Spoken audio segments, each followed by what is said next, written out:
ഓം നമ ശിവായ. ഓം ഹ്രീം നമ ശിവായ. ഓം ഹ്രീം ഹൗം നമ ശിവായ. ഓം ശ്രീമദ് ശിവമഹാപുരാണം ഇന്ന് 86-ാമത്തെ ഭാഗം പാരായണം ചെയ്യുന്നു. ബാണാസുരൻ, ബലിയുടെ മകനായിട്ടുള്ള ബാണാസുരൻ, അദ്ദേഹം ശിവഭക്തനായിരുന്നു. ചെറിയൊരു അഹങ്കാരം വന്നപ്പോൾ അത് തീർക്കാനുള്ളൊരു വഴി കാണുന്നു മഹാദേവനാൽ. ഒരു ലീല എന്ന നിലയ്ക്ക് ബാണൻ്റെ മഹാദേവനാൽ കൊടുക്കപ്പെട്ടതായിട്ടുള്ള 1000 കൈകളും ഛേദിക്കുന്നതായിട്ടുള്ള രംഗം. അതിന് ബാണൻ്റെ പുത്രിയായിട്ടുള്ള ഉഷ എന്നാണ് പറയാച്ചാലും ശരിക്കത് ഊഷ എന്നാണ്, ദീർഘമുണ്ട് ഊഷയ്ക്ക്. നമ്മളത് സാധാരണ മലയാളത്തിലാകുമ്പോൾ ഉഷ എന്നേ പറയാറുള്ളൂ. ഏതായാലും ആ ഊഷ ശ്രീകൃഷ്ണൻ്റെ മകൻ പ്രദ്യുമ്നൻ്റെ മകൻ അനിരുദ്ധനുമായിട്ട് സ്വപ്നത്തിൽ കൂടിച്ചേർന്നു. അത് ബാണൻ്റെ മന്ത്രിയായിട്ടുള്ള കുംഭാണ്ഡൻ്റെ മകള് ചിത്രലേഖ, ഉഷയുടെ തോഴിയാണ്. മായാവിദ്യകളൊക്കെ അറിയാവുന്ന ചിത്രലേഖ ഈ അനിരുദ്ധനെ ദ്വാരകയിൽ നിന്ന് കൊണ്ടുവന്ന് സുഖിപ്പിക്കുന്നു, കല്യാണം കഴിയുന്നതിന് മുന്നേ തന്നെ. അത് ബാണന് സമ്മതമായില്ല. ഒരു യുദ്ധവും മറ്റു കാര്യങ്ങളൊക്കെ. അങ്ങനെ ശ്രീകൃഷ്ണനും മഹാദേവനും കൂടിയിട്ടൊരു യുദ്ധം. ബലിയുടെ കൊട്ടാരത്തിൽ സുതലത്തിൽ വിഷ്ണു എങ്ങനെയാണോ കാവൽ നിൽക്കുന്നത്, അതേപോലെ ബാണാസുരൻ്റെ ശോണിതപുരം എന്ന ആ രാജ്യത്ത് കാവൽ നിൽക്കുകയാണ് മഹാദേവനും പാർവതിയും സുബ്രഹ്മണ്യനും ഗണപതിയും ഒക്കെ. അപ്പോൾ അവിടെ വന്നിട്ട് ചെറിയൊരു യുദ്ധം.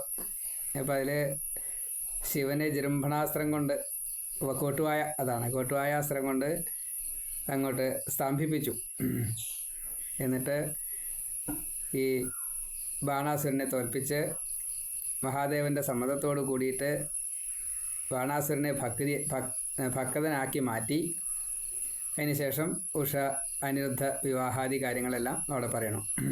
അപ്പം അങ്ങനെ ഒരു ഭാഗവതത്തിലെ രസകരമായിട്ടുള്ള ഒരു അധ്യായമാണ് ഇവിടെയും. അവിടെ രണ്ട് അധ്യായങ്ങളെ കൊണ്ട് പറയണു. ഇവിടെ കുറച്ചധികം വിസ്തരിക്കുന്നുണ്ട്. ശിവപുരാണം ആയതുകൊണ്ട് ആ രീതിയിലാണ് അത് പറഞ്ഞിരിക്കുന്നത്.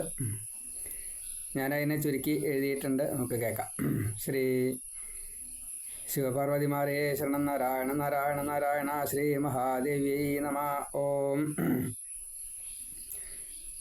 ശ്രീമദ് ശിവമഹാപുരാണം ഭാഗം 86. തപസ്സും ബാണാസുരൻ്റെ കഥ. ഓം. ചോദിച്ചു വ്യാസൻ സനകാദി ദിവ്യരെ, ശങ്കരലീലകൾ തീരാത്തതല്ലയോ? മൃത്യുഞ്ജയ മന്ത്രം ശുക്രനു നൽകിയ ശങ്കരലീല കരുണയും അത്ഭുതം. ബാണാസുര കഥ, ബാണന്റെ ഭക്തിയും ബാണനെ ആസുരരാജനായി തീർത്തതും, ഗോപുരത്തിൽ രുദ്രൻ കാവലോ നിന്നതും, 1000 കൈഹരി വെട്ടിയ ലീലയും കേൾപ്പിക്കണം എന്നു വ്യാസൻ പറയവേ, ചൊല്ലി സനകൻ ശിവലീല സാത്ഭുതം. ദക്ഷന്റെ പുത്രി 13 പേർ മുനി സാധ്വി പതിവ്രത കശ്യപ പത്നിമാർ. ദൈത്യർദിതിയുടെ മക്കൾ അസൂരരായി, ദേവകൾക്കമ്മ അദിതിയും സാത്വിക. പാറ്റ പശു പക്ഷി ജീവികളൊക്കെയും കശ്യപ പത്നിമാർക്കുണ്ടായി ഭൂവിതിൽ. ജീവജാലങ്ങൾ മുഴുവൻ കശ്യപന്റെ 13 മക്കളിലൂടെയാണ് ഭൂമിയിലേക്ക് ശരീരം സ്വീകരിച്ച് വന്നത്. അപ്പോൾ അതിൽ ദിതിയും അതിഥിയും പ്രധാനപ്പെട്ടതായിട്ടുള്ള ഭാര്യമാരാണ്. ദിതിയുടെ മക്കളുടെ പരമ്പരയാണ് പറയണത്. ആദിദൈത്യർ ഹിരണ്യാക്ഷൻ പ്രസിദ്ധനായി വിഷ്ണു വരാഹമായി കൊന്നു ആ ദൈത്യനെ. പിന്നെ ഹിരണ്യകശിപുവാം ജ്യേഷ്ഠനെ കൊന്നു നരസിംഹമായി ജനാർദ്ദനൻ. ഹ്ലാദൻ അനുഹ്ലാദൻ സംഹ്ലാദൻ പ്രഹ്ലാദൻ 4 ഹിരണ്യകശിപു സുതർ മുനെ. പ്രഹ്ലാദൻ ഭക്തൻ മഹാൻ സുരസമൻ, തൽപുത്രനായി വിരോചനൻ ഭാഗ്യവാൻ. ദാനമായി നൽകി വിരോചനൻ ഇന്ദ്രന്, വിപ്രനായി വന്നപ്പോൾ സ്വന്തം ശിരസ്മുത നൽകി സുതനാം മഹാബലിയും തഥാ. മൂലോകം വാമന മൂർത്തിക്കു നിസ്പൃഹൻ. ഹിരണ്യകശിപു, അദ്ദേഹത്തിൻ്റെ മകൻ ഹിരണ്യാക്ഷൻ. ഹിരണ്യാക്ഷൻ്റെ മകൻ ഹിരണ്യകശിപു, അദ്ദേഹത്തിൻ്റെ മകൻ പ്രഹ്ലാദൻ. പ്രഹ്ലാദൻ്റെ മകൻ വിരോചനൻ. വിരോചനൻ്റെ മകൻ ബലി, ബലിയുടെ മകൻ ബാണൻ. അപ്പോൾ അതിൽ ഈ വിരോചനൻ അത് കഥാപാത്രമായിട്ട് അത് അനവധി ലീലകൾ കാണിച്ചു എന്ന് പറയണില്ല. പക്ഷേ ചെയ്ത ലീല അത് പ്രഹ്ലാദൻ്റെ ഭക്തൻ എന്നുള്ള നിലയ്ക്ക് അത്രയും ഉന്നതമായിട്ടുള്ള ഭാവമാണ്. ഇനി ഇവരൊക്കെ ഈ നേരം വിളിച്ചാകുമ്പോൾ തേവാരമൊക്കെ കഴിഞ്ഞ സമയത്ത് ബ്രാഹ്മണർ വന്നിട്ട് എന്ത് ചോദിച്ചാലും കൊടുക്കും, ബ്രാഹ്മണ പ്രീതി നേടും. അപ്പോൾ അതൊരു ലൂപ്പ് ഹോളാക്കി. ദേവേന്ദ്രൻ ബ്രാഹ്മണനായി വന്ന ഈ വിരോചനൻ്റെ ആയുസ് കവർന്നു, ആയുസ് ചോദിച്ചു. അപ്പോൾ ആയുസ്സിനെ കൊടുത്തു, തല കൊടുത്തു എന്നാണ് അതിൽ എഴുതിയത്. അപ്പോൾ വിരോചനൻ അത്രയും ബ്രാഹ്മണ ഭക്തനായിരുന്നു, ആ കുടുംബത്തിൽപ്പെട്ടതാണ് എന്ന് സാരതാണ്. ഇവർ കുടുംബത്തിലൊക്കെ എല്ലാവരും അങ്ങനെയാണ്. പക്ഷേ ദേവേന്ദ്രൻ അവിടെ കാപട്യം ചെയ്തു, അത് വലിയ ദോഷമായി. ശ്രീ ശിവപാർവതിമാരെ ശരണം നാരായണ. ഓം. ബാണൻ ബലീസുതൻ പൂജിച്ചു രുദ്രനെ, സത്യസന്ധൻ ബുദ്ധിമാൻ ദാനി നല്ലവൻ, മൂലോകജേതാവായി സ്വന്ത വീര്യത്തിനാൽ നിർമ്മിച്ചു ശോണിതപുരം തലസ്ഥാനമായി. ദേവകളൊക്കെയും ബാണന്റെ ഭൃത്യരായി സേവനം ചെയ്തു ദുരിതത്തിലായവർ, ദുഃഖിച്ചു ദേവകൾ മറ്റുള്ളവർ തുഷ്ടരായി, രുദ്രഭജനം നടത്തി സുരർ സദാ. 1000 കൈകളെ കൊണ്ടു ബാണൻ സ്ഥിരം, താണ്ഡവം കൊട്ടി ലയിപ്പിച്ചു രുദ്രനെ, നൃത്തവും പാട്ടും ശിവപൂജയും തപസ് തന്നെയാക്കി ബാണൻ രുദ്രപ്രിയൻ മുതാ. എന്തു വരം വേണം എന്നു ചോദിക്കവേ രുദ്രനോടോതി അസൂരർ വിനീതനായി, എൻ്റെ നഗരത്തിൽ എന്നെ രക്ഷിക്കുവാൻ എന്നടുത്തെന്നും വസിക്കണം ശങ്കര. മുക്തിയാചിക്കാതെ രുദ്രേച്ഛയാൽ അവൻ മോഹിതനായി ലോകസ്വാമിയായി സ്വാർത്ഥനായി. രുദ്രൻ ഗണപതി ഗൗരി ഗുഹൻ പിന്നെ ഭൂതഗണങ്ങളും വാണിഹ മാമുനെ. വന്നു അഹങ്കാരം പുണ്യം ക്ഷയിക്കുവാൻ ദ്രോഹിച്ചു സർവഥാ സാധുക്കളെ ഖലൻ.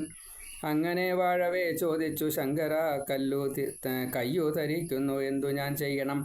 1000 കൈ കൊണ്ട് എതിർക്കാനായി ആരെയും കിട്ടിയില്ല, അങ്ങ് യുദ്ധത്തിനെത്തുമോ? പർവ്വതം മത്തഗജം യമൻ ദേവകൾ ആരും വരുന്നില്ല പേടികൊണ്ട് വിഭോ. പാശി ഗോപാലനായി പാപ്പാൻ ധനേശനും സൈരന്ധ്രിയാക്കി നിരൃതിയെ ഞാൻ സ്ഥിരം. കപ്പം തരുന്നുണ്ട് ശക്രൻ മഹേശ്വര, തുല്യനായ ആരുമേയില്ല പോരാടുവാൻ.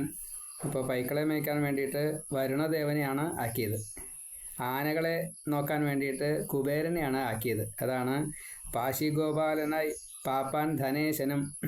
അവിടെ വായിക്കുമ്പോൾ ഞാനവിടെ ബ്രാക്കറ്റിൽ എഴുതിയിട്ടുണ്ട്, ചിലർക്കത് മനസ്സിലാവില്ല, അതുകൊണ്ടാണ്. ശ്രീ ഗുരുവായൂരപ്പ. ഇങ്ങനെ കേട്ടപ്പോൾ രുഷ്ടനായി ഹരൻ ചൊല്ലി, അസൂര അഹങ്കാരി തന്നെ നീ, എന്നുടെ ഭക്തൻ ബലീസുതൻ ഇങ്ങനെ ചെയ്കയാൽ നിന്റെ അഹം തീർക്കും ശ്രീഹരി. നിന്നുടെ 1000 കൈകൾ മുറിച്ചിടും, വീഴും കൊടിമരം കയ്യൂക്കു തീർത്തിടും. അപ്പോൾ മഹായുദ്ധം തന്നെ നടന്നിടും, സൈന്യമൊരുക്കി നീ കാത്തിരിക്കൂ ഖല. യുദ്ധത്തിൽ തോറ്റ് നിൻ ദുർബുദ്ധി തീരണം, നല്ല കാലം തീർക്കാൻ വീട്ടിൽ സുഖിക്ക നീ.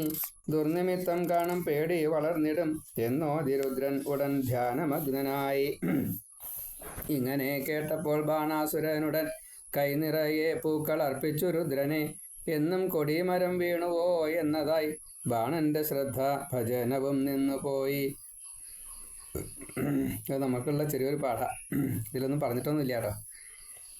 നമ്മൾ എന്തെങ്കിലും ഒരു കാര്യം ആഗ്രഹിച്ചു എന്ന് കൂട്ടുക, അത് നടക്കാൻ വേണ്ടിയിട്ട് നമ്മൾ പലതും ചെയ്യും. അതിനെ മാത്രമാവും പ്രതീക്ഷിച്ചിരിക്കുക. ഒരുത്തനെ കാത്തു നനച്ചിരുന്നാൽ വരുന്നതെല്ലാം അവനെന്ന് തോന്നും. അപ്പോൾ അതിൻ്റെ പിന്നിൽ ബാക്കി ചെയ്യേണ്ടതായുള്ള കർത്തവ്യം കൂടി, അതാത് ദിവസത്തെ കാര്യം കൂടിയും വഴിപാടായിട്ട് മാറും. സന്താനമില്ല, അപ്പോൾ സന്താനം ഉണ്ടാവാനുള്ള തിരക്കാവും. ധനമില്ല, ധനം ഉണ്ടാവാനുള്ള തിരക്കാവും. ഈശ്വരനെ മറക്കും. എന്തെങ്കിലും ദുഃഖം ഉണ്ടെച്ചാൽ അതിൻ്റെ പിന്നാലെ പോകും. അതേപോലെ തന്നെ സുഖം ഉണ്ടെന്ന് കൂട്ടുക, ധാരാളം സമ്പത്തുണ്ട്, അപ്പോൾ അത് സംരക്ഷിക്കാനുള്ള, അത് നഷ്ടപ്പെടാതിരിക്കാനുള്ള. എന്നിട്ടോ രക്ഷിക്കാൻ പറ്റുമോ? അത് ഈശ്വരൻ കാത്തല്ലാണ്ട് രക്ഷിക്കാൻ പറ്റില്ല, നമുക്ക് രക്ഷിക്കാൻ പറ്റില്ല. അതേപോലെ സൗന്ദര്യമുള്ള ഒരു അതാണെന്ന് കൂട്ടുക, അപ്പോൾ ഭാര്യ സൗന്ദര്യമുണ്ട്, അപ്പോൾ ഭാര്യയോടായി. മക്കൾ യോഗ്യരാണച്ചാൽ അവരുടെ പിന്നാലെ. ഇങ്ങനെ നമ്മൾ ഈശ്വരഭജനം അങ്ങോട്ട് മുടങ്ങും. അപ്പോൾ ഇത് വലിയൊരു പാഠമാണ്. ഇവിടെ മഹാദേവൻ ഗോപുരത്തിൽ കാവൽ നിൽക്കുക എന്നാണ് വെച്ചെന്നായി. അത് അനുഗ്രഹമായിട്ട് വരമായിട്ട് കൊടുത്തതാ. നമ്മുടെ നമ്മുടെ പണ്ടൊക്കെ ബ്രാഹ്മണരുടെ അങ്ങനെയാണ്. ബ്രാഹ്മണരുടെ ഭൂമിയിൽ ഈ ബ്രാഹ്മണാലയം, ബ്രാഹ്മണർക്ക് താമസിക്കാനുള്ള സ്ഥലം, അതിൻ്റെ ഒരു പരിധിയുണ്ട്. ആ പരിധിക്ക് പുറത്ത് ഒരു വിട്ടിട്ടൊക്കെ വേണം. അതിനൊക്കെ ചില കണക്കുണ്ട്. അപ്പോൾ ആ കണക്കിനനുസരിച്ചാണ് പിന്നെ ദേവാലയം, ആദ്യം ദേവാലയം കയറ്റുക, പിന്നെ ബ്രാഹ്മണാലയം കയറ്റുള്ളൂ. അപ്പം അങ്ങനെ ആ ബ്രാഹ്മണാലയം ഇത്ര അടുത്ത് കിട്ടാൻ വേണ്ടിയിട്ട് അങ്ങനെ ചെയ്യും. ഇത് ബ്രാഹ്മണർ ഇങ്ങനെ ധാരാളം ചെയ്ത് കഴിഞ്ഞപ്പോൾ അവർ ഒരു കുലത്തിന് ഒരു ക്ഷേത്രം എന്നുള്ള നിലയ്ക്കൊക്കെ ആവും. അത് ഉപാസനാമൂർത്തിയുടെയോ അതല്ലെങ്കിൽ എന്തെങ്കിലും ദേവസാന്നിധ്യം കണ്ടിട്ടോ, അല്ലെങ്കിൽ ഈ ഭക്തനൊരു ഒരു ഒരു കാരണം ഉണ്ടായിരുന്നു, ഭഗവാന്റെ ഒരു പ്രത്യക്ഷം ഒരു അനുഭവം ഉണ്ടായിട്ടുണ്ടാവും. അതുകൊണ്ടാണ് ആ ഉപാസനാമൂർത്തിക്ക് ക്ഷേത്രമൊക്കെ കിട്ടുക. ഇത് എല്ലാവരും അനുകരിക്കാൻ തുടങ്ങി. അതിന് അർഹതയുണ്ടോ ഇതൊന്നും കണക്കാക്കിയിട്ടല്ല. എനിക്കൊരു ഉപാസനാമൂർത്തി ഉണ്ട്, എന്നെ സഹായിച്ചു വെച്ചാൽ ഞാനും കിട്ടിയൊരു അമ്പലം. ഇങ്ങനെ ക്ഷേത്രങ്ങൾ അങ്ങോട്ട് വർദ്ധിച്ചു. ഒരു ചെറിയ ഒരു ഗ്രാമത്തിൽ ഇപ്പോൾ 1 കിലോമീറ്ററിൻ്റെ ഉള്ളിൽ ഒരു 10 ക്ഷേത്രമൊക്കെ നമുക്ക് കേരളത്തിൽ കാണാൻ സാധിക്കും. അതിങ്ങനെ വന്നതാ. അപ്പം അതിൻ്റെ ആവശ്യമില്ല. ഇത് ഈ ബ്രാഹ്മണരോടുള്ള ബഹുമാനക്കുറവിൻ്റെ അതിൻ്റെ ഭാഗമായിട്ട് വന്നതാ. കലികാലം തുടങ്ങിയപ്പോഴാണ് അങ്ങനെയൊക്കെ സംഭവിച്ചത്. 5000 കൊല്ലത്തിന് മുന്നേ പഴക്കമുള്ള ക്ഷേത്രങ്ങളൊന്നും കേരളത്തിൽ കാണില്ല. ബ്രാഹ്മണർ വന്നു, അവരിവിടെ താമസാക്കി, അവരുടേതായിട്ടുള്ള ഉപാസനാമൂർത്തിക്ക് ഒരു ക്ഷേത്രം, ശൈവോ വൈഷ്ണവോ ശാക്തയോ, ഈ 3 എണ്ണത്തിലേ ഒന്നേ ഉണ്ടാവുള്ളൂ. അത് അനവധി മൂർത്തി രൂപങ്ങളുണ്ട്. ഏത് മൂർത്തി രൂപത്തെ വേണിച്ചാൽ ധ്യാനിക്കാം. അപ്പോൾ ആ കുലത്തിൻ്റെ കാരണവർ അവിടെ തന്നെ ഒരു ക്ഷേത്രം ഉണ്ടാക്കി വെച്ചാൽ അതിനെ ബാക്കിയുള്ളവരൊക്കെ, ആ ബ്രാഹ്മണ കുലവുമായിട്ട് ബന്ധപ്പെട്ടവർക്കൊക്കെ അവിടെ അതിനുള്ള സംവിധാനങ്ങൾ അന്നുണ്ടായിരുന്നു. പിന്നെ അത് വ്യത്യാസപ്പെട്ടു. ആ വ്യത്യാസപ്പെട്ടത് സ്വാർത്ഥപരമായി അവിടേക്ക് ചെല്ലാൻ പറ്റാണ്ട് ഈ ശുദ്ധമായി അയിത്തായി എന്നും പറയണ്ട, വൺ വേ ആയി. അങ്ങോട്ടേ ഉള്ളൂ, ഇങ്ങോട്ടില്ല, അങ്ങനെ വിട്ടു. അപ്പം എന്തായി? അപ്പോൾ വിരോധമായി. അങ്ങനെ വിരോധമായപ്പോൾ എല്ലാവരും ഭക്തന്മാരാണ്. ക്ഷത്രിയ വൈശ്യ ശൂദ്ര അങ്ങനെ പറ്റിപ്പോയി എന്നേ ഉള്ളൂ. ക്ഷത്രിയന്മാർ രാജാക്കന്മാരായതുകൊണ്ട് അവരുടെ ഭൂമിയും മറ്റു കാര്യങ്ങളൊക്കെ കൂടുതലായിരിക്കും, ഒക്കെ വെട്ടിപ്പിടിച്ചിട്ടും അങ്ങനെയൊക്കെയാണല്ലോ. അപ്പോൾ അവരും ക്ഷേത്രം നിർമ്മിക്കാൻ തുടങ്ങി. അപ്പോൾ അവർക്ക് ഒരുത്തിയിലാവില്ല ഉണ്ടാവുക, മറ്റ് പല സ്ഥലങ്ങളും ഉണ്ടാവും, ഭാര്യ വീടോ അങ്ങനെ എന്തെങ്കിലുമൊക്കെ ആയിട്ട്. അപ്പോൾ അവിടെയും ക്ഷേത്രം നിർമ്മിക്കും. ഇങ്ങനെ ക്ഷേത്രം ക്ഷത്രിയരുടെ വകയായിട്ട് കുറണ്ടായി. അപ്പോൾ വൈശ്യർക്ക് ധനം ധാരാളുണ്ട്, അവരും ഇതേപോലെ ക്ഷേത്രങ്ങളുണ്ടാക്കി. ഇങ്ങനെ ക്ഷേത്രങ്ങളാണ് വർദ്ധിച്ചു. ഈ ക്ഷേത്രങ്ങൾ വർദ്ധിച്ചിട്ട് കാര്യമില്ല, അത് ചെയ്തു കൊടുക്കണ്ടേ? ദേവനെ ആവാഹിച്ച് ഒരാളെ നമ്മൾ ക്ഷണിച്ച് വരുത്തിയാൽ ചോറ് കൊടുക്കണേ? ഇലട്ട് വയ്ക്കും, ചോറ് കൊടുക്കലില്ല, പിന്നെ ശാപമില്ലാണ്ടിരിക്കുമോ? ഉണർത്തി വിളിച്ചു കുളിപ്പിച്ചു അവിടെ ഇരുത്തി ഇലയിട്ട് കൊടുത്തു, പക്ഷേ ചോറില്ല. ആ ദേവനെ ചുണ്ടെടുക്കാതിരിക്കില്ല, ഉറപ്പാ. ഇത് അർഹതയില്ലാത്ത ശൂദ്രന്മാരും എല്ലാവരും അവരവരുടേതായിട്ട്, ശൂദ്രന്മാരുടെ അമ്പലം കൂടുതൽ, ഉപാസനാമൂർത്തിയാണ് എന്ന് പറഞ്ഞിട്ട് ചെറിയ കല്ലൊക്കെ വെച്ച് അതിങ്ങനെ അങ്ങനെ എത്രയോ ഉണ്ട്. എന്നിട്ട് അവിടെ പൂജ ഇല്ലാത്തതുകൊണ്ട് അവർ കിടന്ന് എത്രയാ കാശ് സമ്പാദിക്കണമെന്ന് വെച്ചില്ല. ആ സമ്പാദിക്കുന്ന കാശ് മുഴുവന് അവനവന് പോലും സൂഹിക്കാൻ പറ്റില്ല. അത് മറ്റ് ദുർവ്യയങ്ങൾക്ക് പോയിട്ട് നമ്മൾ കാണാറുണ്ടല്ലോ, ഇന്ന് പണിയെടുത്താൽ ഇന്നേക്കുള്ള തികയില്ല, കടം വാങ്ങിയിട്ട് വേണം ബാക്കി. അപ്പം അങ്ങനെ ആവാനുള്ള കാരണം എന്താ? ഈ ഉപാസന ഇല്ല. അതാണ് യഥാർത്ഥത്തിലുള്ള ഉപാസന അല്ല നടക്കണത്. യഥാർത്ഥത്തിലുള്ള ഉപാസന പരമ്പരയ്ക്ക് ചെയ്യാൻ പറ്റാത്തത് ഈ ചെയ്തയാൾ തന്നെ ചെയ്യണില്ല, പിന്നെ എങ്ങനെയാ? പുരാണത്തെ ആശ്രയിച്ച് കഴിഞ്ഞാൽ ഇത് ചെയ്യണമെന്ന് തോന്നുകയും ചെയ്യും. പുരാണത്തെ ആശ്രയിക്കാത്തവർക്ക് കാര്യം അറിയില്ല, ഒക്കെ സംശയ. എന്നിട്ട് വേണ്ടതൊട്ട് അറിവില്ല, വേണ്ടാത്തൊക്കെ ചെയ്യും. ഇവിടെ ബാണനും പറ്റിയത് അത് തന്നെയാണ്. മഹാദേവനെ തപസ് ചെയ്ത് സന്തോഷമായും കൊണ്ടാണ് വരം കിട്ടിയത്. വരം കിട്ടിയത് ഇവിടെ ഇരിക്കണം എന്നാണ്. ഇരിക്കാമെന്ന് ഭഗവാൻ പറയുകയും ചെയ്തു, ഇരിക്കുകയും ചെയ്തു. പിന്നെ ഈ ക്ഷേത്രത്തിലേക്ക് വരുന്നത് സാധാരണ അങ്ങനെയാണ്, എല്ലാ ദിവസവും 2 നേരവും ക്ഷേത്രത്തിലേക്ക് വരും, എന്നിട്ട് മറ്റു കാര്യങ്ങളൊക്കെ ചെയ്യാറുള്ളൂ. ഭഗവാൻ പറഞ്ഞെന്താ വെച്ചാൽ കൊടിമരം വീഴും. അത് ആ വീണത് അന്നാണ് ഭഗവാൻ വരാമെന്നാ. അതായത് എൻ്റെ അഹങ്കാരം തീർക്കാനുള്ള ആൾ വരും എന്നാണ്. അത് വിഷ്ണു എന്ന് പറഞ്ഞില്ല എന്ന് മാത്രമേ ഉള്ളൂ, കൃഷ്ണനാണ് വരണത്. അപ്പോൾ ഭഗവാനല്ല പിന്നെ ശ്രദ്ധിക്കൽ, അതിങ്ങനെ ഒരു വഴിപാടായിട്ട് മാറി. കൊടിമരം എന്ത് സംഭവിക്കണോ, എൻ്റെ കൈത്തരിപ്പ് തീർക്കാൻ വരുന്നുണ്ടോ? ഇപ്പം ഇതൊരു വല്ലാത്ത, അവിടെ ഈ കൊടിമരം എന്നുള്ളത് നമ്മളെ സംബന്ധിച്ച് പറയുമ്പോൾ നമ്മൾ സമ്പാദിച്ചത് എന്തോ അത്, നമ്മിലുള്ളത് എന്തോ അത്, വിദ്യ, ധനം, സൗന്ദര്യം, അധികാരം, ഭൂസ്വത്ത്, അങ്ങനെ കണ്ടൊക്കെ ഉണ്ടാവും, എന്തെങ്കിലുമൊക്കെ ഉണ്ടാവും. നമുക്ക് എന്തെങ്കിലും ഒന്നുമില്ലാതെ കണ്ട ആരുമില്ല. അപ്പോൾ അത് സംരക്ഷിക്കാനുള്ള, അതായത് കൊടിമരേ, ഭഗവാനെ മറക്കും. അപ്പം അങ്ങനെ സംഭവിക്കാതിരിക്കാൻ വളരെയധികം ശ്രദ്ധിക്കണം എന്ന് പറയാം. പുരാണത്തെ ആശ്രയിക്കുമ്പോൾ അങ്ങനെയാണ്, അതിൻ്റെ ഉള്ളിൽ ഒളിഞ്ഞിരിക്കുന്നത്. അത് പറയുമ്പോഴത്തേന്നും അതിൽ പറഞ്ഞിട്ടില്ലല്ലോ. ഇപ്പം നാളെ ഏതൊരു പ്രഭാഷണത്തിൽ ഇതുപോലെ പറഞ്ഞു കഴിഞ്ഞപ്പോൾ അത് ഇങ്ങനെ കൂട്ടിച്ചേർത്തപ്പോൾ ഇത് ഞാൻ ലൗകികം തന്നെയാണ്, പക്ഷേ ഈ ചോറും കൂട്ടാനും വെക്കണ കാര്യമല്ല പറഞ്ഞത്, അല്ലെങ്കിൽ കോമാളി കാണിക്കണതിൻ്റെ അല്ല പറഞ്ഞത്, ഈ താത്വികമായിട്ടാണ് പറഞ്ഞത്. അപ്പോൾ അത് മനസ്സിലായില്ല. അപ്പോൾ അവർ അത് മനസ്സിലാക്കണം. അതിൻ്റെ ഉള്ളിൽ എന്താണ് ഈ മർമ്മം ഉള്ളത് അത് മനസ്സിലാക്കണം. അത് മനസ്സിലാക്കിയാലേ ആണ് അതിൻ്റെ ഭാവമുള്ളൂ.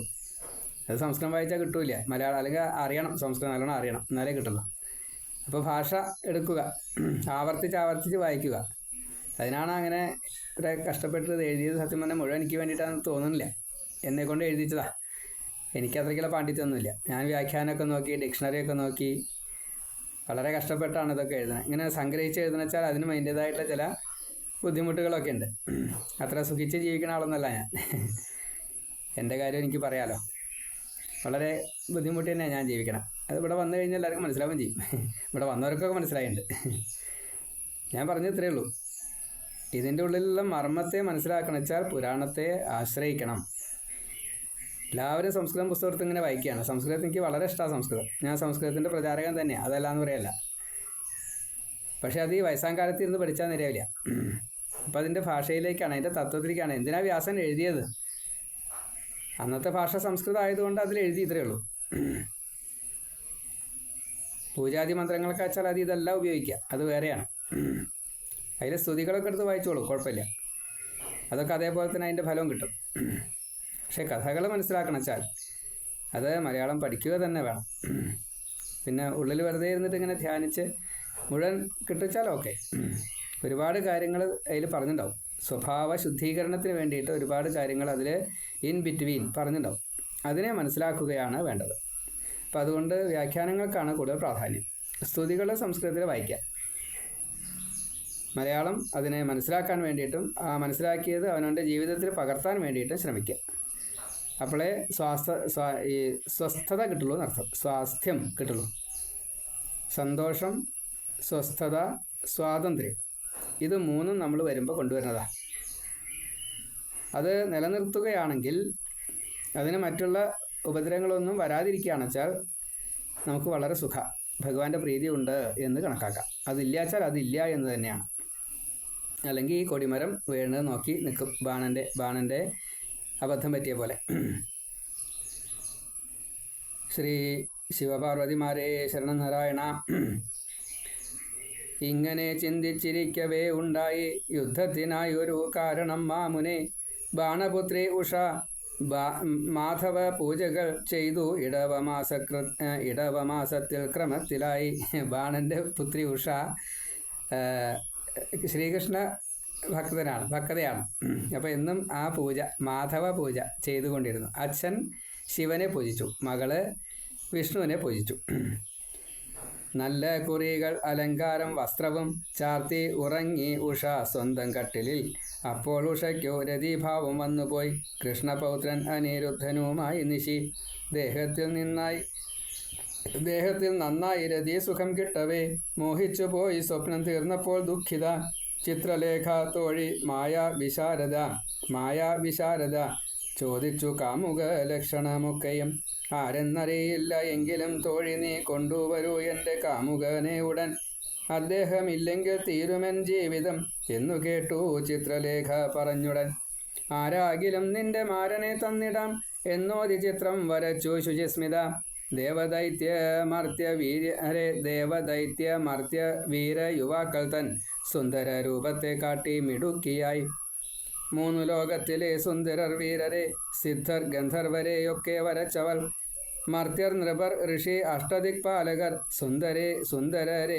സുന്ദരർ എങ്കിലും സമ്മതിച്ചില്ലവൾ. ശ്രീകൃഷ്ണ രൂപത്തെ കണ്ടപ്പോൾ ഉഷയും ചൊല്ലി സദൃശത ആളതല്ല എങ്കിലും പ്രദ്യുമ്നനെ പിന്നനിരുദ്ധനെ കാട്ടി തൻ്റെ വരൻ എന്ന് തുള്ളിച്ചാടി ഉഷ. സോ വസാവിധി. ആ വാക്ക് ഭാഗവതത്തിൽ വായിക്കുമ്പോൾ തന്നെ അങ്ങനെയാണ്. സോ വസാവിധി. എന്തൊരു ഭംഗി! ഇത് തന്നെയാ എന്ന് പറഞ്ഞുകൊണ്ട് ആ ഉഷ തുള്ളിച്ചാടാണ്. ഇതിലങ്ങനെയല്ല പറഞ്ഞത്, ഞാൻ അത് ഭാഗവതം വായിക്കേണ്ടത് പറഞ്ഞു തന്നെയുള്ളൂ. പിന്നെ മിഥുനം അമാവാസിയെത്തവേ ദ്വാരകയിൽ ചെന്നു കട്ടിലോടെ അവൾ മായ കാട്ടി അനിരുദ്ധനെ കട്ടവൾ എത്തിച്ചു നൽകി ഉഷയ്ക്കവൾ സേവിക. ഏറെ രഹസ്യമായി ലീനരായി കാമുകർ ബാണഭൃത്യർ ഭടർ കണ്ടുപിടിച്ചത് ബാണനോടോതി പരപുരുഷൻ ഒരാൾ ഉഷയുമൊത്തു കഴിയുന്നു നോക്കണേ. സ്വാമിൻ തവ പുത്രി ഗർഭിണിയായതും മായാവിയാൽ തന്നെ എന്നറിഞ്ഞിടണം. ഇങ്ങനെ കേട്ടപ്പോൾ പുത്രിയെ പൂണ്ടൊരാ ജാരനെ ദാനവൻ കണ്ടുപിടിച്ചുടൻ സേനയെ വിട്ടു ബലമറിഞ്ഞിടുവാൻ. സുന്ദരൻ വീരൻ ഉടൻ കൊന്നു സേനയെ, ലക്ഷം ഭടരെ അയച്ചു ബാണൻ തഥാ കൊന്നു അനിരുദ്ധൻ സർവരെയും തഥാ. ബാണനപ്പോൾ നേരിൽ ചെന്നു യുദ്ധത്തിനായി വേലെടുത്തു അനിരുദ്ധൻ വധിക്കുവാൻ. ദേഹം മുറിയവേ ദാനവൻ മായയാൽ മാറി നിന്നു പിന്നെ ചെയ്തു മായാരണം. നാഗപാശം കൊണ്ട് ബന്ധിച്ചു മായയാൽ ഏറെ ബലവാൻ ശിവഭക്തൻ ബാണനും ജയിലിലിട്ടു അനിരുദ്ധനെ കശ്മലൻ പിന്നെ വധിക്കാനായി ചൊല്ലി ഭടരോടായി. സുതനെ വിളിച്ചോതി ദാനവൻ കൂപത്തിൽ മുക്കി വധിക്കാൻ മതിച്ചവൻ മന്ത്രിയാം കുംഭാണ്ഡൻ ചൊല്ലിയപ്പോൾ നൃപ വിഷ്ണുതുല്യൻ ഇവൻ പുത്രിക്കു കാന്തനും. കൊല്ലരുത് ശിവകോപം ഭവിച്ചിടും ബാധിക്കും നമ്മുടെ ആത്മാവിനെ പ്രഭോ. രുദ്രനു തുല്യനിവൻ ഭയം വിട്ടവൻ നാഗപാശക്കെട്ടും ഏശിയില്ലൊട്ടുമേ. ഇവിടെ നാഗപാശം, വരുണപാശം, കർമ്മപാശം എന്നൊക്കെ പറഞ്ഞിട്ടുണ്ട്. അപ്പോൾ അത് നാഗപാശം കെട്ടിയിട്ടും ഈ ശ്രീകൃഷ്ണൻ്റെ മകനായിട്ടുള്ള പ്രദ്യുമ്നൻ്റെ മകനായിട്ടുള്ള അനിരുദ്ധനെ കെട്ടിയിട്ടു എന്നുള്ളത് ശരിയാ, പക്ഷെ ആ കെട്ട് ബാധിച്ചിട്ടില്ല എന്നുള്ളത് കുംഭാണ്ഡന് മനസ്സിലായി. അതായത് കുറച്ച് സമയം ഉണ്ടായിട്ടുണ്ടാവും, ജയിലിലിടാനൊക്കെ തരായിന്ന് മാത്രമേ ഉള്ളൂ. മായായുദ്ധകൾ ഗർഗഭാഗവതത്തിൽ പറയുന്നുണ്ട്. പ്രദ്യുമ്നും അനിരുദ്ധനും ഒക്കെ ഈ അസുരന്മാരുടെ മായ താൽക്കാലികമായിട്ട് മാത്രമേ ബാധിക്കുള്ളൂ. അത് കഴിഞ്ഞാൽ പിന്നെ അത് ബാധിക്കണില്ല. അത് കൃഷ്ണാനുഗ്രഹം കൊണ്ടും ഈശ്വരഭാവം കൊണ്ടും അവർക്കതിനെ വിജയിക്കാൻ ഒരു പ്രയാസമില്ല. അപ്പം അതുകൊണ്ട് അത് കുംഭാണ്ഡന് മനസ്സിലായി. പക്ഷേ ഇവിടെ ഒരു വിധി ഉണ്ട്. ഇങ്ങനെ ആയിക്കഴിഞ്ഞാൽ സ്വയം തോറ്റതാ. അപ്പോൾ രണ്ടാമത് ജയിക്കണമെങ്കിൽ അതിനുള്ള സന്ദർഭം വന്നാലേ ജയിക്കാനുള്ള പ്രവൃത്തി ചെയ്യാൻ പാടും. ആ നിയമം കൊണ്ടാണ് ഇവിടെ ജയിലിൽ കിടക്കുന്നത്. അപ്പോൾ അതൊക്കെ ഈ കാര്യകാരണ സഹിതമാണ് സാരം. നമ്മൾ ഒരു സാധാരണ മനുഷ്യരെ പോലെ തന്നെ കാണരുത്. ശ്രീ ഗുരുവായൂരപ്പ ശിവപാർവതിമാരേ ശരണം നാരായണ. ചൊല്ലി സനകൻ മുനിവ്യാസനോടിത് കുംഭാണ്ഡ മന്ത്രി തൻ നീതിബോധത്തെയും. കുംഭാണ്ഡൻ ചൊല്ലി മഹാവിഡ്ഢിയാദവ കാൽപിടിക്കൂ ബാണൻ രക്ഷിക്കും നിന്നെയും. പീഡനമേൽക്കും നീ ജയിലിൽ പലവിധം ക്രൂരഭടർ നിന്നെ കൊല്ലും നിസ്സംശയം. ഇങ്ങനെ കേട്ടപ്പോൾ ചൊല്ലി മറുപടി വീരൻ അനിരുദ്ധൻ കാര്യം സഗൗരവം. അപ്പോൾ ബാണനോട് പറഞ്ഞത് കുംഭാണ്ഡൻ ഒരു തരത്തിൽ, പക്ഷേ അനിരുദ്ധനോട് പറഞ്ഞത് മറ്റൊരു തരത്തിൽ. അപ്പോൾ അതാണ് ഈ ജ്ഞാനം വേണ്ട വിധത്തിൽ ഉപയോഗിക്കണു എന്നുള്ളതാണ്. മന്ത്രി എന്ന് പറഞ്ഞു കഴിഞ്ഞാൽ തന്നെ അതാണ് യഥാർത്ഥത്തിലുള്ള മന്ത്രി. അങ്ങനെയാണ്. ക്ഷാത്രധർമ്മം നീ അറിയില്ല രാക്ഷസ, യുദ്ധത്തിൽ ഓടില്ല പേടിക്കുകില്ലിവൻ. ഭീരുവാകില്ല മരണം വരിച്ചിടും, ജീവനായി യാചന ചൊല്ലില്ല യാദവൻ. ആ നിയമം കൊണ്ടാണ് അവിടെ മായയെ ഭേദിച്ചുകൊണ്ട് അങ്ങോട്ട് കടക്കാത്തത്. അപ്പോൾ ഇത് ഇല്ലെങ്കിൽ ശ്രീകൃഷ്ണന് അപമാനമാണ്. കാപട്യം കാണിക്കാൻ പാടില്ല, അതാണ്. അപ്പോൾ ഒരു തവണ തോറ്റല്ലേ, പിന്നെ രണ്ടാം സന്ദർഭം വന്നതൊക്കെ ചെയ്യാം, വീര്യം പ്രകടിപ്പിക്കാം, അത്രയേ ഉള്ളൂ. ശ്രീകൃഷ്ണപൗത്രൻ ഇതോതവേ ബാണനും കോപിച്ചു കൊല്ലാൻ തുടങ്ങവേ കേട്ടുടൻ. ആകാശവാണി സകലരും കേൾക്കുവാൻ കുംഭാണ്ഡൻ സൈന്യവും പേടിച്ചു സ്തബ്ധനായി. ഇവിടെ ആകാശവാണി കേട്ടു. എന്താ ആകാശവാണി കേട്ടത്? ബാണാബലി സുധാ കോപമടക്കണം, ശങ്കര ഭക്തൻ നീ ചിന്തിച്ചു ചെയ്യണം. ഈശൻ അധീനമീ ബ്രഹ്മാണ്ഡം സാക്ഷിയും സൃഷ്ടിസ്ഥിതി ലയം ചെയ്വതും ശങ്കരൻ. സത്വരജസ്തമസ് ബ്രഹ്മവിഷ്ണു ശിവൻ. ആഹാരം തൊട്ടവ നൽകുന്നതും ശിവൻ. അന്തര്യാമി ക്രിയാ പ്രേരകൻ നിർഗുണൻ. മായ കാട്ടും നിത്യൻ ലീലാവിരചിതൻ. നിന്റെ അഹങ്കാരം തീർക്കും ബലീസുത. ദ്രോഹിക്ക വേണ്ട അനിരുദ്ധനെ ഇഹ. ഇങ്ങനെ കേട്ടപ്പോൾ കൊല്ലാനുള്ള ആഗ്രഹം വേണ്ടെന്നു വെച്ചു ശിവഭക്തൻ ബാണനും. ഇപ്പോൾ അശരീരിയായിട്ട് പറഞ്ഞത് ലൗകികമായിട്ടുള്ള കാര്യങ്ങളാണ്. പക്ഷെ അതിൻ്റെ വ്യംഗ്യം, ഇപ്പോൾ നീ അനിരുദ്ധനെ വധിച്ചു കഴിഞ്ഞാൽ, അല്ലെങ്കിൽ ആ രീതിയിൽ എന്തെങ്കിലും ദ്രോഹം ചെയ്തു കഴിഞ്ഞാൽ നീയും വധിക്കപ്പെടും, നിന്റെ ഉഷ വിധവയുമാകും. ഇതാണ് ശരിക്കും പറയേണ്ടത്. പക്ഷെ അവിടെ പുരാണത്തിൽ അത് പറഞ്ഞിട്ടില്ല. അത് നമ്മളൊന്ന് കൂട്ടിച്ചേർക്കണം. അതിൽ പറഞ്ഞിട്ടില്ല. അത് എന്താ ചെയ്യുക? അതാണ്. ഒന്നുകൂടി വായിക്കാം, ആ ഭാഗം ഒന്നുകൂടി വായിക്കാം. ബാണ ബലി സുധാ കോപമടക്കണം. ശങ്കര ഭക്തൻ നീ ചിന്തിച്ചു ചെയ്യണം. ഈശൻ അധീനമീ ബ്രഹ്മാണ്ടം സാക്ഷിയും. സൃഷ്ടിസ്ഥിതി ലയം ചെയ്വതും ശങ്കരൻ. സത്വരജസ്തമസ് ബ്രഹ്മവിഷ്ണു ശിവൻ. ആഹാരം തൊട്ടവ നൽകുന്നതും ശിവൻ. അന്തര്യാമി ക്രിയാ പ്രേരകൻ നിർഗുണൻ. മായ കാട്ടും നിത്യൻ ലീലാവിരചിതൻ. നിന്റെ അഹങ്കാരം തീർക്കും ബലീസുത. ദ്രോഹിക്ക വേണ്ട അനിരുദ്ധനേ ഇഹ. അപ്പോൾ നീ വധിക്കപ്പെടും. ഉഷ നിന്റെ മകളെ വിധവയാവും. അപ്പം അതിനുള്ള അത് ചെയ്യണ്ട എന്ന്. അനിരുദ്ധനെ വധിക്കാൻ പറ്റില്ല, അത് വേറെ വിഷയം. ഇങ്ങനെ കേട്ടപ്പോൾ കൊല്ലാനുള്ള ആഗ്രഹം വേണ്ടെന്ന് വെച്ചു ശിവഭക്തൻ ബാണനും. നാഗപാശത്താൽ അനിരുദ്ധൻ ദുഃഖിതൻ. ദുർഗാഭജനം തുടങ്ങിയ സ്തുതികളാൽ കോപശീലേ ദേവി കീർത്തിതേ മുക്തിതേ. എൻ്റെ ദുഃഖം തീർത്ത് രക്ഷ ചെയ്യണമേ. കൃഷ്ണപക്ഷത്തിൽ ചതുർദശി കാളിക. ജ്യേഷ്ഠമാസത്തിൽ വരദ പ്രത്യക്ഷയായി. നാഗപാശക്കെട്ട് പൊട്ടിച്ചു നന്ദജ. ബന്ധനം തീർത്തു മറഞ്ഞു ഭഗവതി. സർവത്ര ശ്രീമദ്ദേവി നാമസങ്കീർത്തന. ശ്രീ മഹാദേവി നമ. ഭദ്രകാളിയെ ഭജിച്ചുകൊണ്ട് ബന്ധനത്തിൽ നിന്ന് മോചിതനായി. പക്ഷേ അതൊന്നും അവിടെ നടിച്ചില്ല, അവിടെ തന്നെ കിടക്കുകയും ചെയ്തു. അങ്ങനെയാണ്. എത്തി അനിരുദ്ധൻ ഉഷയ്ക്കരികിലായി. ജീവിച്ചു സൗഖ്യം ഭുജിച്ചു പഴയപ്പോൾ. അപ്പോൾ ശ്രീനാരദൻ ദ്വാരകാനാഥനെ കണ്ടു വിവരങ്ങൾ ചൊല്ലി യഥാവിധി. വാർത്തയറിഞ്ഞു വൻ സൈന്യവും ഒത്തുടൻ. ശോണിതപുരമെത്തി കൃഷ്ണൻ യുദ്ധത്തിനായി. രുദ്രനും ബാണനും ചെയ്തു യുദ്ധം തഥാ. കൃഷ്ണൻ സ്തുതി ചെയ്തു രുദ്രനെ വേണ്ടപ്പോൾ. മുഗുണാതീതനാം സർവവ്യാപി ശിവൻ. കൈലാസനാഥൻ ഗുണം കാട്ടി സത് അസത്. ശംഭുമായ കാട്ടി ആസക്തനാക്കിടും. ദുഃഖം തരും പുത്രവിത്തധാരാദിയാൽ. പഞ്ചേന്ദ്രിയങ്ങൾ കടിമയാക്കും ഭവൻ.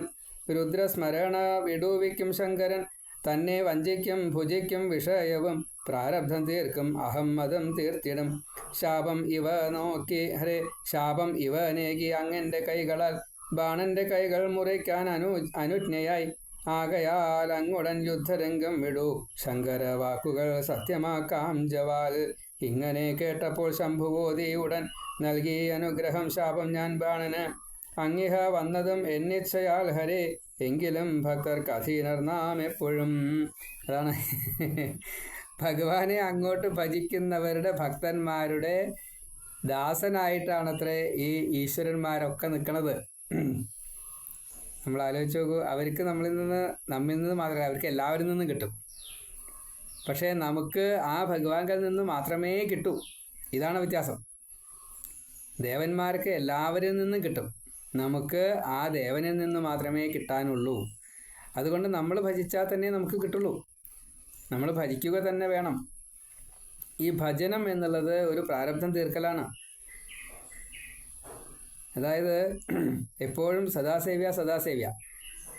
ഭജനത്തിൻ്റെ ഒരു ഘട്ടം കഴിഞ്ഞ് കഴിഞ്ഞാൽ സമാധിഭാവമാണ്. അപ്പോൾ ജീവൻ മുക്ത അവസ്ഥയാണ്. ആ അവസ്ഥയിൽ ഈ ഭജനം മറ്റ് യാഗപൂജാദികളൊന്നും ചെയ്യേണ്ട ആവശ്യമില്ല. സദാസമയത്തും ആ ലീലയിലും മനസ്സങ്ങോട്ട് മുങ്ങിയിട്ട് ഒരു താതാത്മ്യ ഭാവത്തോട് കൂടിയിട്ട് കൂടെ നടക്കണോ, കൂടെ ചിരിക്കണോ, കൂടെ കളിക്കണോ, ചിരിക്കണോ കരയണോ എന്നൊക്കെ പ്രഹ്ലാദനെ കുറിച്ചൊക്കെ പറയണില്ലേ, അതൊക്കെ ഇതാണ്. അപ്പോൾ ഈ ഒരു ഭാവത്തിലെത്തിക്കഴിഞ്ഞാൽ സനകാദികളെ പോലെ പിന്നെ ബാക്കിയൊന്നും വേണ്ട. പക്ഷെ അവിടേക്ക് എത്തിക്കിട്ടണം. അവിടെ എത്തിക്കിട്ടണവരെ ഇങ്ങനെയൊക്കെ തന്നെ പറ്റൂ. അപ്പോൾ അതുകൊണ്ട് അത് നമുക്ക് ഭഗവാനെ കിട്ടുവാൻ വേണ്ടി, ഭഗവാനിൽ നിന്നും എന്തൊക്കെയാണോ കിട്ടേണ്ടത് അത് കിട്ടുവാൻ വേണ്ടി നാം ഭജനം എന്നുള്ളത് ഒരിക്കലും ജീവിത അവസാനം വരെ ഒഴിവാക്കാൻ പറ്റില്ല. ലയം വരെ ഒഴിവാക്കാൻ പറ്റില്ല. എന്ന് വെച്ചാൽ മുക്തി കിട്ടുന്നത് വരെ ഒഴിവാക്കാൻ പറ്റില്ല. അത് ചെയ്തേ പറ്റൂ. എന്നെ ഭവാൻ വേഗം ജൃംഭണാസ്ത്രത്തിനാൽ സ്തംഭിപ്പിക്കൂ, പിന്നെ കൈകൾ അരിഞ്ഞിടൂ.